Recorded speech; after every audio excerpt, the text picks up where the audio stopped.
সম্পন্ন হলো শেষকৃত্য।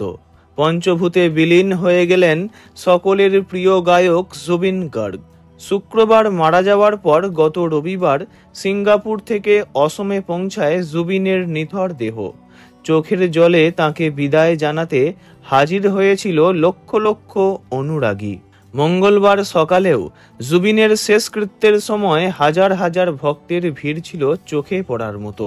গায়কের কফিনবন্দি দেহ দেখে ভেঙে পড়েছে 8 থেকে 80 প্রজন্ম। চোখের জল বাঁধ মানছে না কারো। বিগত 3 দিন ধরে কার্যত অচল অসম।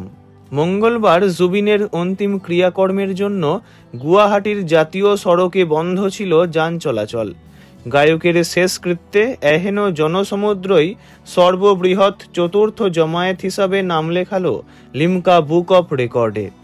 মঙ্গলবার কাক ভোরে এইমসে ময়না তদন্তের পর নির্ধারিত সময়ে কামারকুচি এনসি গ্রামের শ্মশানে দাহ করা হলো জুবিনকে। এদিন অর্জুন বড়ুয়া স্পোর্টস কমপ্লেক্স থেকে জুবিনের শববাহী গাড়ি এসে পৌঁছায় শেষকৃত্যস্থলে। 21 তোপে পূর্ণ রাষ্ট্রীয় মর্যাদায় বিদায় জানানো হলো গায়ককে। পঞ্চভূতে বিলীন হলেন জুবিন গার্গ। শেষকৃত্যে কান্নায় ভেঙে পড়েছেন গায়ক পত্নী গরিমা। চন্দন কাঠ দিয়ে তৈরি করা হয়েছিল অন্তিম শয্যা। নিঃসন্তান গায়কের মুখাগ্নি করলেন তাঁর এক ছোট বোন পামি বড় ঠাকুর। সঙ্গে ছিলেন জুবিনের ঘনিষ্ঠ সহযোগী অরুণ এবং কবি গীতিকার রাহুল। উপস্থিত ছিলেন অসমের মুখ্যমন্ত্রী হিমন্ত বিশ্ব শর্মাও। সুষ্ঠুভাবে যাতে গায়কের অন্তিম ক্রিয়াকর্ম সম্পন্ন হয়, পরিবার এবং প্রশাসন উভয়ের তরফেই সেদিকে খেয়াল রাখা হচ্ছে। কামারকুচির শেষকৃত্যস্থলে জুবিন গার্গের স্মৃতিসৌধ নির্মাণের জন্য কয়েক বিঘা জমি নেওয়া হয়েছে রাজ্য সরকারের তরফ থেকে। জানা গিয়েছে, গায়কের পরিবারের সঙ্গে কথা বলেই স্মৃতিসৌধ নির্মাণের পরিকল্পনা করা হয়।